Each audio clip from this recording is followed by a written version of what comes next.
This is Roy Kick Legend. Today I want to talk to you about putting some power into your hammer fists. So I'm going to be covering some techniques that involve the forehand and backhand back fist. And I find a lot of people aren't comfortable hitting these hard. And there's no reason why an intelligent athlete shouldn't be able to hit the forehand X or the backhand X as hard as he's able to throw some of his other punches.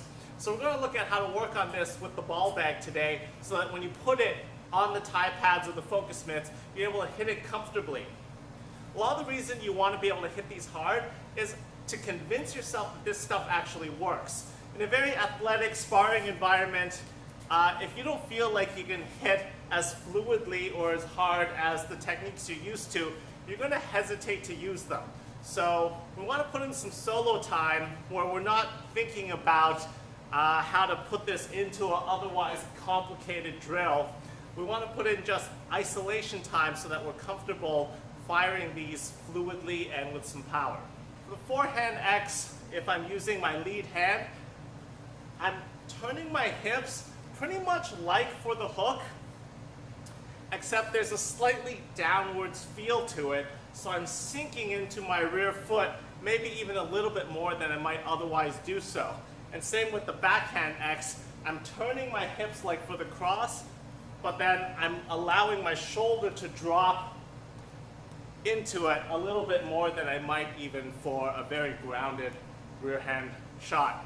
The exact details of how my hips move have a lot to do with the exact range and angle of the shot. So if I'm throwing a long range back fist and trying to do a very classical counter motion to increase the overall speed and momentum of this shot, that might feel good, except I have nothing good to follow up with because my rear hand is kind of far away, right? So that's okay to maybe throw a couple of teasing shots out, but if you want kind of your heavy power tools, really this is about clearing the line for your rear hand punch, and counter twisting and then coming through is a little bit inefficient compared to just stepping through in one motion. Similarly for the forehand X, it's going to feel more like a right cross if it's medium to long range. If it's a very tight X, I'm curling my body in and dropping my weight into it, similar to how you might throw it if you have side control on the ground and you're just trying to hammer fist the face to get the submission from strikes. It's much more compact and really sinks into the ground to get that power. So on the ball bag, it's ideal because you have these diagonal surfaces to strike. So from here, if I'm throwing a hammer fist from pretty much jab range, I'm going to feel how my hips have to move in order to make good impact.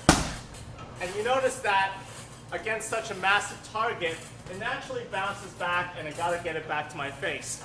If I'm going to throw more than one, I'm going to curl this back, kind of like redondo if you do the Kali, right? So I'm going to curl it back to throw it twice in a row.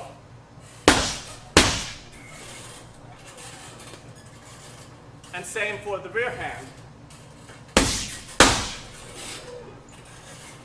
Now if we're going to throw it a little bit closer, say almost from elbow range, this is going to feel a lot more compact and into the ground.